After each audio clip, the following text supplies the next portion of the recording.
सर्वज्ञ श्री चक्रधर स्वामी की हम तुम्हारे साथ हैं, हम तुम्हारे साथ हैं। अखिल भारतीय महानुभाव पंथातर्फे आयोजित या कृतज्ञता सोहळ्यामध्ये आजच्या कार्यक्रमाचे अध्यक्ष परमपूजनीय श्री कारंजेकर बाबा आमचे मोहनदादा, परमपूजनीय सुकेशोकर बाबा, परमपूजनीय श्री चिरडे बाबा, परमपूजनीय शिवलीकर बाबा, परमपूजनीय श्री आंबेकर बाबा, परमपूजनीय श्री खेडकर बाबा, परमपूजनीय श्री नागराज बाबा, परमपूजनीय श्री राजभर बाबा, परमपूजनीय श्री चिंचोलीकर बाबा, परमपूजनीय श्री सातारकर बाबा, परमपूजनीय श्री विध्वंस बाबा, त्याचप्रमाणे या ठिकाणी उपस्थित असलेले माजी आमदार बाळासाहेब सानप, आमदार सीमाताई हिरे, आमदार देवेनीताई फरांदे, आमदार राहुल ढिकले, भारतीताई पवार, प्रशांतजी जाधव, बापूजी घडामोडे, नाना करपे, दिनकर अण्णा पाटील, आपल्या या समितीचे अध्यक्ष प्रकाश ननावरे, त्याचप्रमाणे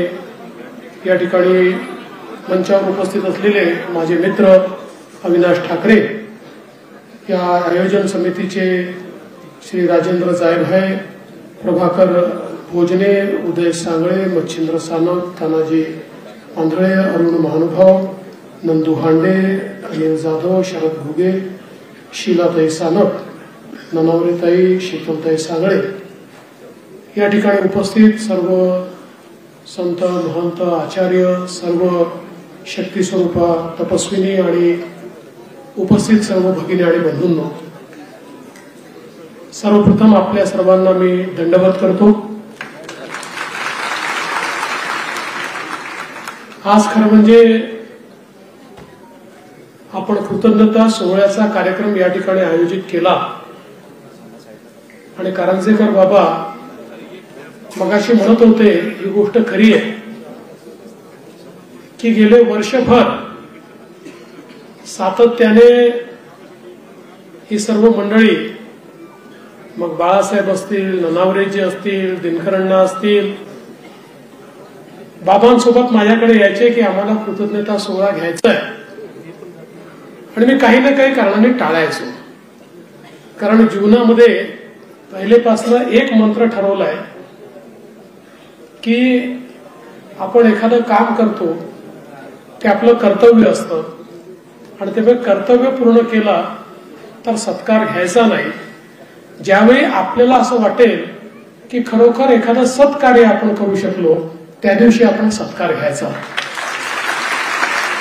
आणि म्हणून मी सत्काराचा कार्यक्रम कोणी म्हटला की अनेक वेळा काही ना काही कारण सांगतो आणि तो कार्यक्रम थोडासा टाळत असतो, पण या सर्व मंडळीचा आग्रह होता आणि त्यात मला त्यांनी सांगितलं की हा सत्कार जो आम्ही करणार आहे, कृतज्ञता सोहळा आहे, हा केवळ समाजातल्या सगळ्या लोकांचा सोहळा नाहीये, तर संपूर्ण महाराष्ट्रातले आमचे संत महंत आचार्य, आमच्या या ठिकाणी जेवढे आमच्या पंथातले सगळे प्रमुख लोक आहेत, हे सगळे या ठिकाणी येणार आहेत आणि ते सगळे मिळून तुमचा हा कृतज्ञता सोहळा पार पडणार आहेत। सर्व तपस्विनी येणार आहेत। तर मला देखील मोह झाला की इतका मोठा अशा प्रकारचा समाज आणि समाजातली ही एक आध्यात्मिक सज्जन शक्ती ही एकत्रित येत असेल आणि त्या सज्जन शक्तीचा आशीर्वाद घेण्याची संधी मिळत असेल तर आपण जरूर त्याच्याकरता गेलो पाहिजे। त्यामुळे तुमच्याकरता हा कृतज्ञता सोहळा आहे, माझ्याकरता आशीर्वाद ग्रहण करण्याचा सोहळा आहे। खरं तर मगाशी उल्लेख झाला की गेले 30-32 वर्ष सातत्याने महानुभाव पंथाशी माझा अतिशय जवळचा संबंध आला. अनेक कार्यक्रमांना हजर राहता आलं, अनेक लोकांशी जवळचे संबंध आले. मग अशी अविनाशजी ठाकरे सांगत होते की अनेक मंदिरांना देखील त्यांनी मी भेटी दिल्या, अनेक कार्यक्रमात आम्ही सोबत राहिलो. त्यामुळे महानुभाव पंथाशी, महानुभाव पंथाच्या कार्याशी अतिशय जवळची ओळख होती. आणि वर्षानुवर्ष मी पाहत होतो की अतिशय निस्वार्थ भावनेने आमच्या महानुभाव पंथाचे लोक समाजामध्ये काम करताना दिसतात. खरं तर सर्वज्ञ श्री चक्रधर स्वामींनी ज्यावेळी या पंथाच्या माध्यमातून समाजाचं एकत्रीकरण केलं, तो काळ जर आपण बघितला तर आपल्या धर्मावर, आपल्या संस्कृतीवर, आपल्या विचारावर, आपल्या ईश्वरावर एक फार मोठं आक्रमण चाललेलं होतं. एक फार मोठ्या संकटाचा सामना आम्ही करत होतो. आणि या संकटाचा सामना करताना आमच्याही समाजाची परिस्थिती अशी होती की समाज खंडित होता, विखंडित होता, दुभंगलेला होता. समाजामध्ये विषमता होती. एका विचारानं पुढे जाण्याची मानसिकता ही समाजामध्ये पाहायला मिळत नव्हती. ज्या विषमतेने आम्हाला घेरलं होतं ती विषमताच हळूहळू आम्हाला गुलाम बनवत होती. अशा प्रकारच्या परिस्थितीमध्ये 800 वर्षापूर्वी समाजातल्या विविध घटकांना एकत्रित करून त्या ठिकाणी एक सन्मार्ग दाखवण्याचं काम हे सर्वज्ञ श्री चक्रधर स्वामींनी केलं. एक असा समाज जो सश्रद्ध आहे पण अंधश्रद्धेवर विचार करत नाही किंवा अंधश्रद्ध नाही आहे. एक असा समाज जो खऱ्या अर्थानं त्या ठिकाणी सज्जन शक्ती तयार करतो. एक असा समाज जो आपल्या संस्कृतीचं पावित्र्य पाळतो. एक असा समाज जो खऱ्या अर्थानं कुठल्याही प्रकारचा जातीभेद पाळत नाही. अशा प्रकारचा समाज निर्माण करण्याचं कार्य हे सर्वज्ञ श्री चक्रधर स्वामींनी सुरू केलं. आणि त्यातूनच एक मोठी विचाराची बैठक तयार व्हायला लागली. आपल्याला याची कल्पना आहे की मराठीतला आद्य ग्रंथ लिहिला गेला आणि त्यानंतर इतकं मोठं साहित्य, संत साहित्य असेल, विचारधन असेल, हे इतक्या मोठ्या प्रमाणात त्या ठिकाणी तयार झालं. शेवटी समाज जो तयार होतो हा मातीच्या भिंतींनी तयार होत नाही. मातीच्या भिंती तर आवश्यक असतातच, पण त्या मातीच्या भिंतींमध्ये जो विचार असतो तो विचार खऱ्या अर्थानं समाज घडवत असतो. आणि तो विचार या ठिकाणी महाराष्ट्राला आणि त्यानंतर संपूर्ण देशाला अगदी अटकेपार, जसं आपण म्हणतो तसं अटकेपार हा विचार नेण्याचं काम आमच्या महानुभाव पंथांनी केलं. आणि म्हणूनच आज आपण पाहतो की इतका मोठा समाज आहे, पण कुठेही आपल्याला या समाजाच्या माध्यमातून खूप मागण्या आहेत, मोर्चे आहेत, काहीतरी चाललेलं आहे असं कधीच दिसत नाही. खरं म्हणजे समाजाला इतक्या अडचणींचा सामना करावा लागला. जवळजवळ सगळ्या महत्वाच्या तीर्थस्थळावर त्या ठिकाणी अतिक्रमण झाली, स्मशानभूमीवर अतिक्रमण झाली, वेगवेगळ्या प्रकारे त्रास देण्यात आला. पण या सगळ्या परिस्थितीतही आपली शक्ती ही, आपलं जे काही बळ होतं, आत्मबळ होतं, ते आत्मबळ, आपली आध्यात्मिक शक्ती ही आपण कधीच कमी होऊ दिली नाही. आणि म्हणूनच आज आपण महाराष्ट्रामध्ये आणि देशामध्ये, महाराष्ट्रात तर मी असं म्हणेन कुठल्याही जिल्ह्यात जा, कुठल्याही तालुक्यात जा, कुठल्याही गावात जा, तुम्हाला महानुभाव त्या ठिकाणी सापडतात. ही खऱ्या अर्थानं आपली शक्ती आहे, ही आपली ताकद आहे. आणि म्हणूनच ज्यावेळी ज्या ठिकाणी मराठीचा आद्य ग्रंथ लिहिला गेला त्याच ठिकाणी मराठी भाषा विद्यापीठ झालं पाहिजे हा प्रयत्न आपण सुरू केला. आणि त्या संदर्भात आपण एक समिती देखील तयार केली. समितीने आपल्याला एक त्या संदर्भातला पॉझिटिव्ह अहवाल देखील दिला. दुर्दैवाने अहवाल आणि सरकार गेलं आणि सरकार गेल्यानंतर तो अहवाल भाषणात गुंडाळण्यात आला आणि सभागृहात घोषणा करण्यात आली की मराठी विद्यापीठ तर होणार पण ते मुंबईमध्ये होणार. पण सुदैवाने मला असं वाटतं की श्री चक्रधर स्वामींचा आशीर्वादच आपल्या पाठीशी होता की पुन्हा एकदा आपलं सरकार आलं आणि त्यानंतर आम्ही तो अहवाल बाहेर काढला. खरं म्हणजे मोहनदादांना माहिती आहे तेच सारखा फॉलोअप या सगळ्या गोष्टीचा करतात, त्याच्यामुळे आम्ही तो अहवाल बाहेर काढला आणि मी ठणकावून सांगितलं मुंबईमध्ये 100 विद्यापीठ आहेत, पण ज्या ठिकाणी मराठीचा सन्मान झाला, ज्या ठिकाणी मराठीचा आद्य ग्रंथ लिहिला गेला, ज्या ठिकाणी मराठीचं इतकं मोठं साहित्य तयार झालं आणि ज्या ठिकाणी सर्वज्ञ श्री चक्रधर स्वामींनी मराठीचा सन्मान करायला आपल्याला शिकवलं, त्या रिद्धपूरलाच मराठी भाषा विद्यापीठ झालं पाहिजे आणि आपण ते मराठी भाषा विद्यापीठ त्या ठिकाणी केलं.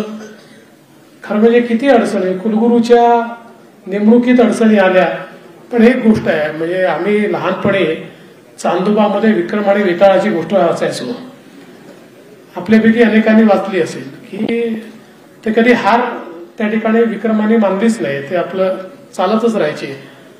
तशाच प्रकारचं आमचे सगळे मोहनदादा आणि आमची सगळी मंडळी आहे हे हारच मानत नाही. हे इतका पाठपुरा बरोबर करत असतात त्याचा की शेवटी त्यातनं मार्ग काढून त्या ठिकाणी नेमणूक झाली, आता त्याचे ऍडमिशन झाले.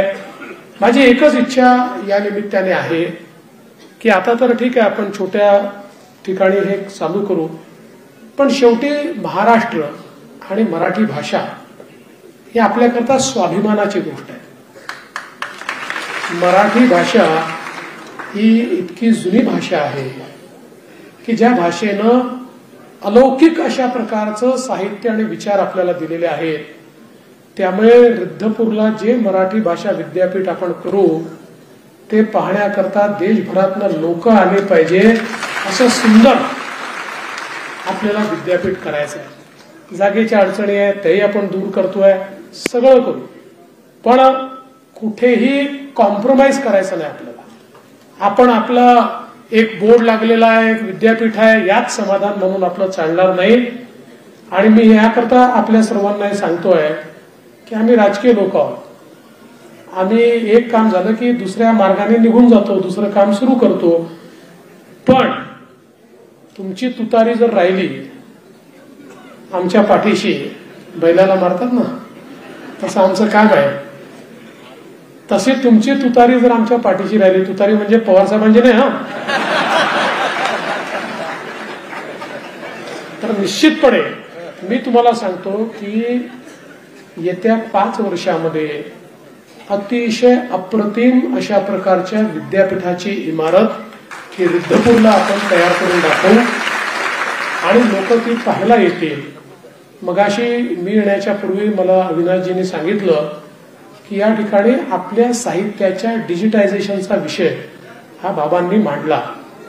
मी आपल्याला सांगतो की आपल्या या विद्यापीठाच्या माध्यमातूनच संपूर्ण डिजिटायझेशन आपण करू, त्याकरता निधी आपण उपलब्ध करून देऊ आणि हे सगळं साहित्य डिजिटायझेशनच्या माध्यमातून सर्व व्हर्च्युअली उपलब्ध असेल आणि हा जो आपला विचारांचा ठेवा आहे हा ठेवा शेवटच्या माणसापर्यंत आपण पोहोचवण्याचा प्रयत्न हा निश्चितपणे करू.